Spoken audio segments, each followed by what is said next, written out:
کہ تم راتوں رات میرے بندوں کو، وہ 6 لاکھ کے لشکر کو بنی اسرائیل کے یہاں سے لے کر نکل جاؤ، بے شک تمہارا پیچھا کیا جائے گا، یہ لوگ تمہارے پیچھے آئیں گے۔ وہ پیچھے آئے تو سمندر میں اللہ نے راستہ بنا دیا، بنی اسرائیل تو نکل گئے، اور اسی راستے میں جب فرعونی نکلنے لگے تو اللہ نے دونوں پارٹ ملا دیے، قرآن میں آتا ہے، تو تباہ و برباد کر دیا۔ صحابہ نے کہا یا رسول اللہ وہ بڑھیا کا کیا قصہ ہے؟ تو آپ فرمایا کہ ہوا یوں کہ جب بنی اسرائیل مصر سے نکلے شام جانے کے لیے موسیٰ علیہ السلام کے ساتھ، تو وہ راستہ بھول گئے، تو حضرت موسیٰ علیہ السلام نے جو بنی اسرائیل کے علماء تھے نا، ان کو بلایا، ان سے مشورہ کیا جائے کہ یہ مسئلہ کیا ہے۔ حضرت موسیٰ علیہ السلام کو انہوں نے کہا کہ جب حضرت یوسف علیہ السلام کی موت کا وقت قریب آیا تھا نا، تو انہوں نے بنی اسرائیل سے ایک عہد لیا تھا کہ جب کبھی بھی تم واپس ملک شام گئے نا، تو میری لاش بھی قبر سے نکال کے لے جانا، مجھے وہاں پہ یروشلم میں دفن کرنا ہے۔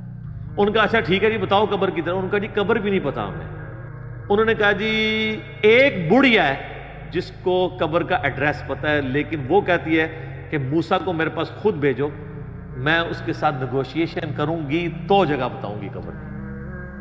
حضرت موسیٰ علیہ السلام نے کہا ٹھیک ہے بات کر لیتے ہیں۔ تو کہا اماں بتا، انہوں نے کہا اس طرح نہیں ہے، مجھے اس کا معاوضہ ادا کرنا ہوگا۔ حضرت موسیٰ علیہ السلام نے کہا اس کا معاوضہ کیا؟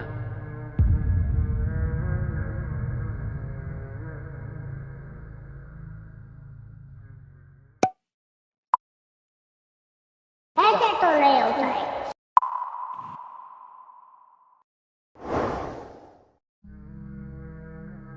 علی بھائی اگلا سوال ہے، میں نے اپنے بچپن میں ایک ذمہ دار بریلوی عالم اور مناظر مولانا سعید احمد اسد حفظہ اللہ کی زبانی ایک واقعہ سن رکھا ہے جس کی تصدیق علی بھائی سے مطلوب ہے۔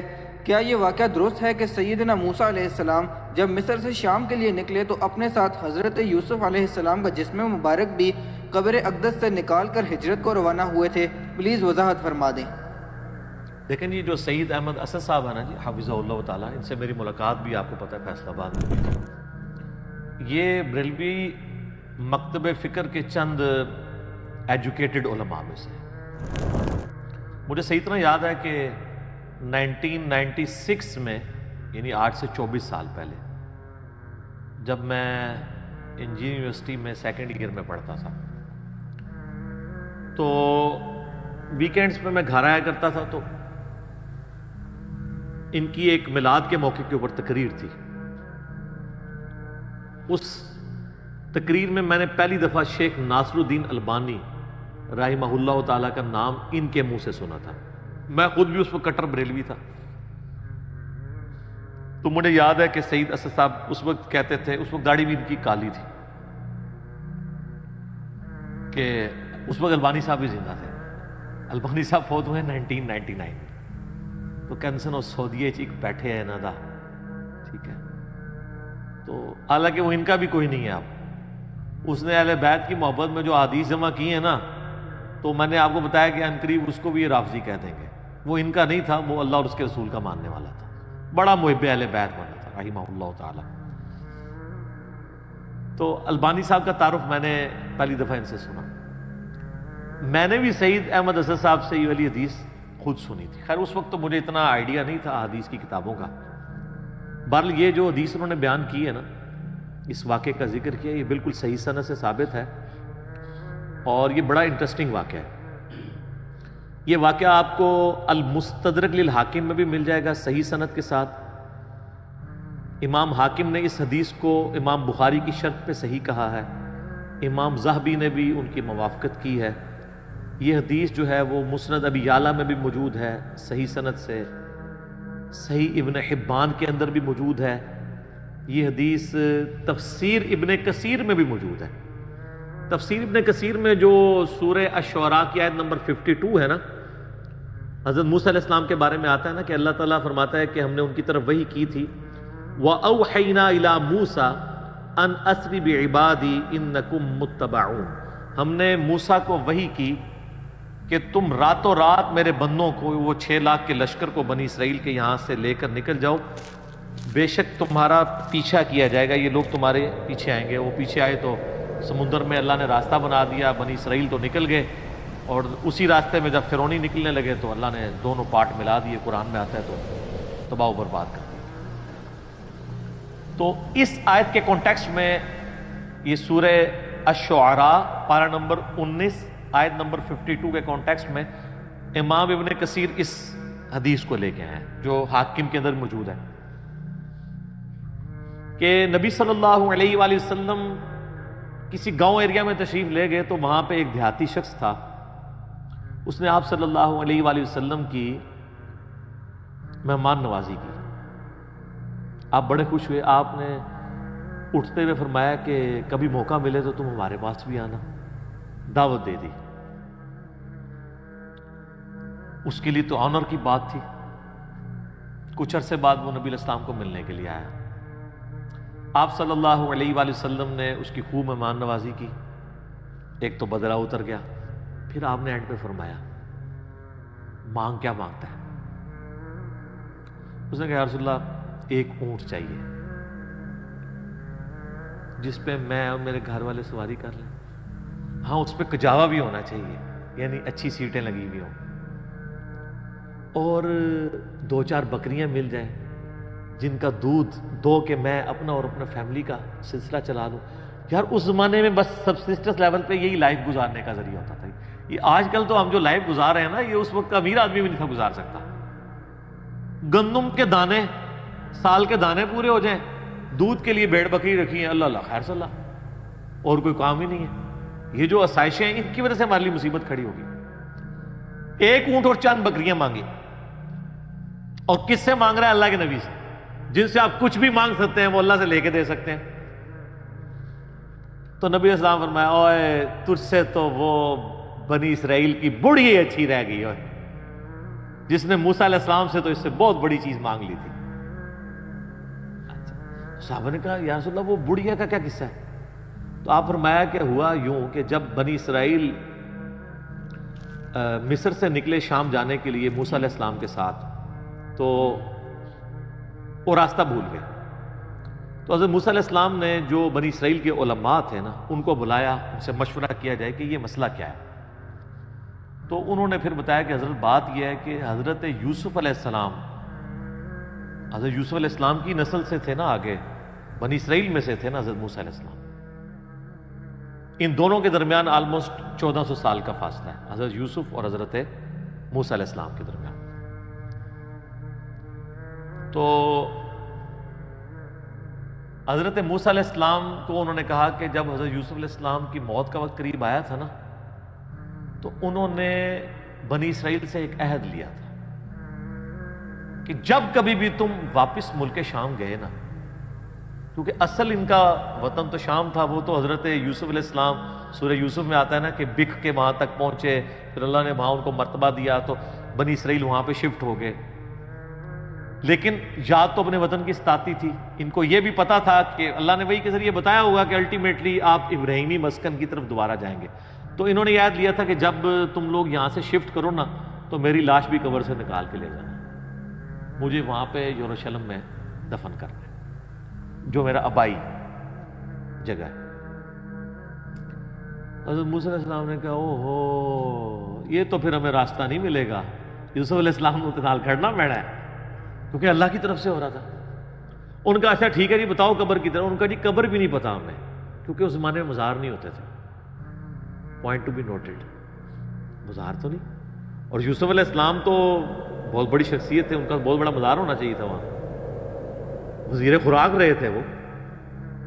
انہوں نے کہا جی ایک بڑھیا ہے جس کو قبر کا ایڈریس پتا ہے، لیکن وہ کہتی ہے کہ موسیٰ کو میرے پاس خود بھیجو، میں اس کے ساتھ نیگوشیشن کروں گی تو جگہ بتاؤں گی قبر کی۔ حضرت موسیٰ علیہ السلام نے کہا ٹھیک ہے بات کر لیتے ہیں۔ تو کہا اماں بتا، انہوں نے کہا اس طرح نہیں ہے، مجھے اس کا معاوضہ ادا کرنا ہوگا۔ حضرت موسیٰ علیہ السلام نے کہا اس کا معاوضہ کیا؟ وہ تو ایکسپیکٹ کر رہے تھے کوئی پیسے، کوئی مال، کوئی بکریاں، کوئی اونٹ، جس طرح اس صحابی نے بھی مانگ لیا۔ انہوں نے کہا جی معاوضہ یہ ہے کہ میں جنت میں تمہارے ساتھ رہوں گا۔ اللہ، حضرت موسیٰ علیہ السلام کا رنگ فاق ہو گیا، چہرے پہ ناگواری کے اثار آ گئے کہ یہ کیا مانگ رہی ہے پھر دوسرا ہی میرے اختیار میں بھی نہیں ہے. تو حدیث کے الفاظ ہیں اللہ تعالیٰ نے اسی ٹائم حضرت موسیٰ کو وحی کی کہ آپ کمٹمنٹ کر لیں اس کے ساتھ. اوہ ہائے دینے والا تو اللہ ہے نا جی. موسیٰ السلام نے کہا ٹھیک ہے. اس لیے حضور نے اس اعرابی کو کہا او یار تجھے تو بڑھیا اچھی رہ گئی, یعنی تو مجھ سے جنت میں میرا پڑوس مانگ لیتا, تو نے مانگی تو دنیا کی چیز مانگی. جس طرح کہ صحیح مسلم میں آتا ہے کہ ایک صحابی تھے ربیہ, نبی علیہ السلام کو وضو کروایا کرتے تھے. ایک دن سمندر رحمت جوش میں آیا, فرمایا سل ربیہ, ربیہ کیا مانگتا ہے؟ وہ بھی تیاری کر کے بیٹھے سے. انہوں نے کہا یا رسول اللہ جنت میں آپ کا پڑوس. ہو سکتا ہے اس واقعے کے بعد یہ ہوا ہو, انہوں نے یہ بات سنی ہوئی ہو, اہم ممکن ہے, یہ میری اسیسمنٹ ہے. تو آپ فرمایا اور بھی کچھ مانگ لیں. ان کا نہیں یا رسول اللہ اس کے بعد تو مجھے کچھ نہیں چاہیے. تو آپ نے فرمایا پھر کثرت سجود سے میری مدد کر, یعنی اللہ کی عبادت کر کثرت کے ساتھ, میری شفاعت بھی تیرے کام آئے گی, الٹیمیٹلی تجھے جنت میں میرا پڑوس مل جائے گا انشاءاللہ. بلکہ آپ لوگوں کے لیے خوشخبری, بخاری مسلم میں حدیث ہے کہ ایک صحابی ہے, ان کا یا رسول اللہ قیامت کب آئے گی؟ آپ نے فرمایا کہ تو قیامت کے لیے تو نے تیاری بھی کی ہے؟ تو اس نے کہا یا رسول اللہ میں تو بس موٹے موٹے دین پہ چلتا ہوں, فرائض پورے کرتا ہوں, کوئی ایکسٹرا نفلی باتیں میرے پاس نہیں ہیں. ہاں میں اللہ اور اس کے رسول سے محبت کرتا ہوں. تو آپ نے فرمایا پھر اللہ اور اس کا رسول تمہارے ساتھ ہوں گے. حضرت انس بن مالک کہتے ہیں کہ اسلام لانے کے بعد رسول اللہ کے کسی فرمان سے ہمیں اتنی خوشی نہیں ہوئی جتنا اس فرمان سے ہوئی کہ جو اللہ اور اس کے رسول کے ساتھ محبت کرتا ہے اللہ اور اس کا رسول قیامت والے دن اس کے ساتھ ہوں گے, یعنی اسے بھی پڑوس مل جائے گا. اور پھر حضرت انس بن مالک کے الفاظ ہیں بخاری مسلم, اے اللہ میں اللہ سے, اس کے رسول سے, حضرت ابو بکر عمر سے محبت کرتا ہوں, گو میرے اعمال ابو بکر عمر والے نہیں ہیں, لیکن یا اللہ مجھے بھی اپنا اور اپنے محبوب کا ساتھ قیامت والے دن نصیب فرما, آمین. ہم بھی دعا کرتے ہیں کہ گو ہمارے اعمال بھی صحابہ اور اہل بیت والے نہیں ہیں, تب بھی اللہ تعالیٰ محض اپنی رحمت سے, اپنے نبی علیہ السلام کی شفاعت سے ہمیں ان مبارک ہستیوں کا پڑوس قیامت والے دن نصیب فرمائے, آمین ثم آمین. اچھا تو اب وہ بڑھیا نے کہا کہ جی میں آپ کو پتہ بتاتی ہوں. اب وہ بڑھیا جناب ان کو ایک تالاب کے اوپر لے, حدیث کے الفاظ ہیں وہ تالاب بھی بالکل سبز ہو چکا ہوا تھا, یعنی بہت پرانا تالاب تھا, کوئی اتنا یوز میں بھی نہیں تھا, کوئی سمجھ لیں آج کل جس طرح کیچڑ والا کوئی جوہڑ ہوتا ہے. اس نے کہا جی اس پانی اس کا نا تالاب کا باہر نکلوائیں, اس تالاب کو خشک کریں. وہ تالاب خشک کیا گیا تو اس کی بیسمنٹ کے اندر اس نے نا ایک جگہ لوکیٹ کی کہ یہاں پہ آپ کھودیں, یہاں پہ اس کی قبر ہے. دسو کسی لبنی سی, اس مانے علم غیب ہی نہیں سی ہوتا, نہیں تو لب جانا. ٹھیک ہے, بزرگوں کہتے ہیں نا علم غیب ہے, وہ جب تک اللہ نہ بتائے تو پیغمبر کو بھی نہیں پتا چلتا. تو خیر وہ قبر کھودی, اور حدیث کے الفاظ ہیں کہ انہوں نے حضرت یوسف علیہ السلام کا جسد انور نکالا, تو پھر بنی اسرائیل کے لیے جو ہے نا راستہ بالکل واضح ہو گیا, پھر وہ اپنے سفر پہ چل. تو یہ حدیث ہے جس میں حضرت یوسف علیہ السلام کا جسد انور وہاں پہ شفٹ کرنے کی بات ہے. لیکن اس حدیث کے اندر ایک اشکال بھی ہے, میں اس کو کلیئر کر دوں. اس حدیث میں الفاظ ہیں کہ حضرت موسیٰ علیہ السلام نے کہا وَاسْتَخْرِجُوا عِظَامَ یوسف, یوسف کی ہڈیوں کو یہاں سے نکالو. اس کی وجہ سے بعض لوگ یہ کہتے ہیں کہ جی یہ تو حضرت یوسف علیہ السلام کا تو جسم معاذ اللہ سلامت نہیں تھا, وہ تو ہڈیاں شفٹ کی گئی ہیں.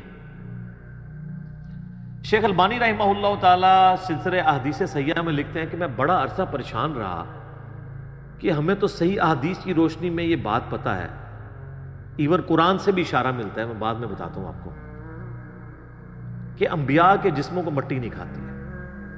تو یہ کیسے ہو سکتا ہے کہ یوسف علیہ السلام کے ہڈیوں کا ڈھانچہ وہاں پہ ہو؟ تو کہتے ہیں میرا مسئلہ حل ہوا جب میں نے سنن نبی داؤد میں وہ حدیث پڑھی نا, حضرت تمیم داری نے کہا یا رسول اللہ صلی اللہ علیہ وآلہ وسلم آپ یعنی کھڑے ہو کے خطبہ دیتے ہیں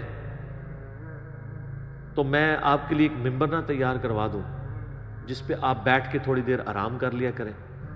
تو اس میں پتہ کیا الفاظ ہیں, وہ کہتے ہیں یحمل عظامک, اس ممبر پہ آپ اپنی ہڈیاں رکھ سکیں. ہونا تو چاہیے تھا جسم رکھ سکے. تو البانی کہتے ہیں کہ وہ مجھے پتا چلا کہ یہ عرب کے لوگ محاورتاً یہ لفظ بولتے ہیں, یعنی وہ جسم, ہڈیوں کے ایکویلنٹ جسم اور جسم کے لیے ہڈیاں استعمال کرتے ہیں. جیسے ہمارے جسم میں درد ہو تو ہم کیا کہتے ہیں, میری ہڈیاں ٹوٹ رہی ہیں. اس کا یہ مطلب نہیں ہوتا کہ فزیکلی کوئی ہڈیاں ٹوٹ رہی ہیں, جسم میں درد ہے. بریانی کھائی ہے تو سینے میں آگ لگی ہوئی ہے, اس سے مراد وہ فائر نہیں ہوتی, یہ محاورہ تھا.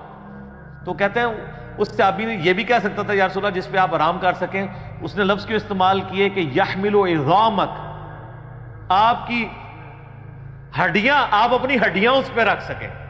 تو ہڈیاں اپنی کو رکھ سکتا ہے, تو اس اشکال کا جواب ہو گیا. اب آ جائیں اس آیت کی طرف جو میں نے کہا قرآن میں, وہ سورہ سبا ہے, آیت نمبر 14. اعوذ باللہ من الشیطان الرجیم, بسم اللہ الرحمن الرحیم. یہ بڑا مشہور واقعہ ہے. حضرت سلیمان بن داود علیہ السلام, آپ کو پتا ہے جب یہ فوت ہو گئے تو یہ ہیکل سلیمانی تعمیر کروا رہے تھے, تو ایک عصا کے سہارے یہ کھڑے رہے, اس کا ذکر ہے.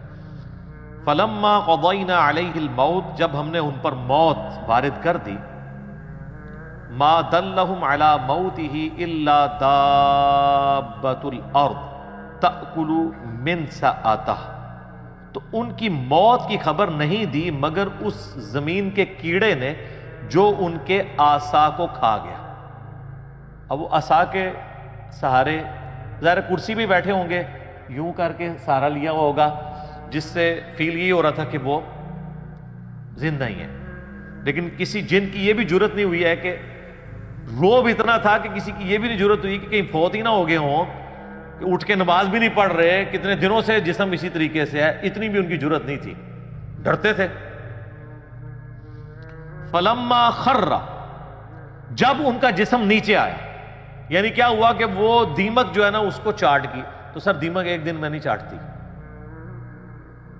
یہ مہینوں کی گیم ہے کہ وہ عصا کو دیمک کھاتی رہی جب تک وہ ہیکل سلیمانی تعمیر نہیں ہو گیا, ٹیمپل آف سلیمان.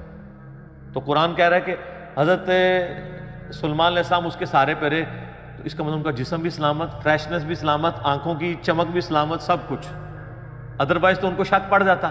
اور اللہ نے اس چیز کا ذکر کیا ہے کہ یہ اللہ نے کیوں کروایا ہے. اللہ کہتا ہے جیسے ہی وہ ان کا جسم نیچے آیا, اب یہاں ہونا چاہیے تھا جسم نیچے آیا تو فرشتوں نے تھام لیا, نہیں سر انج نہیں ہوا, زمین تے ہی آیا, کوئی گستاخی نہیں ہوگی, بے ادبی نہیں ہوگی.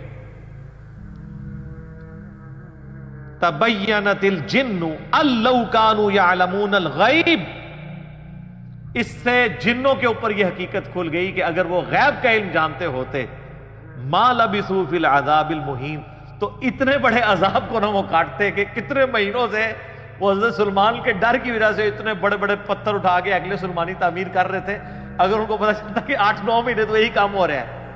جیسے میں نے آپ کو بتایا نا, آج کل تو آپ CCTV کیمرہ ویسے ہی لگا دینا, چاہے اس کا کنیکشن بھی پیچھے نہ ہو, اور 3-4 آپ گھر کے باہر لگا دیں, تو کوئی جناب اس طرف جاتا بھی نہیں ہے, ان کو ڈر لگا رہتا ہے یار یہ تو نظر آ جائیں گے ہم. تو اللہ تعالیٰ فرمایا کہ علم غیب اگر جنوں کو ہوتا نا تو ان کو کیوں نہیں پتا چل گیا کہ یہ فوت ہو گیا. تو علم غیب والا عقیدہ اللہ تعالیٰ نے بڑا قرآن میں کلیئر کیا ہوا ہے. آپ نے نہیں ماننا تو نہ مانے, ایک علیحدہ بات ہے.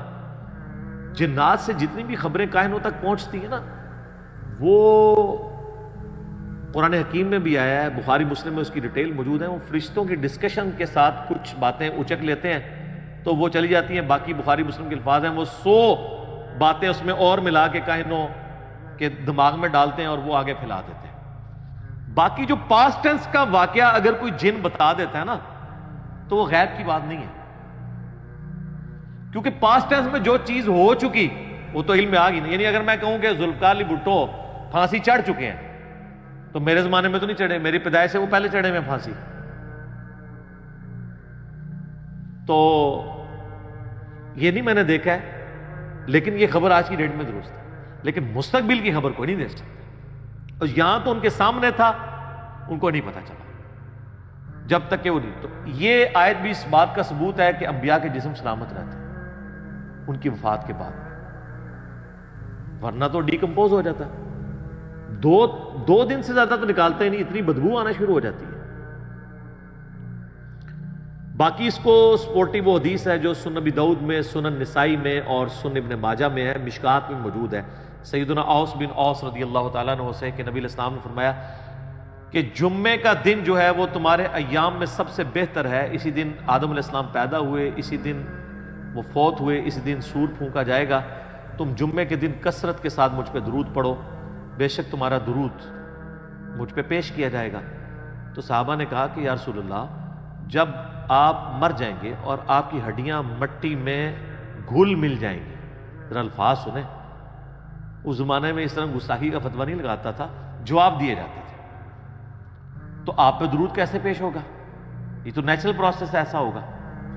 تو نبی علیہ السلام نے فرمایا، اب دیکھیں اس کی برکت ہوئی کہ عقیدہ پتہ چلا، آپ نے فرمایا کہ ان اللہ قد حرم علی الارض ان تاکل اجساد الانبیاء، بے شک اللہ نے اس بات کو حرام کر دیا ہے مٹی کے لیے کہ وہ نبیوں کے جسموں کو کھائے۔ نبیوں کے جسم مٹی نہیں کھائے گی، وہ ان کی وفات کے بعد بھی قبروں میں سلامت رہے۔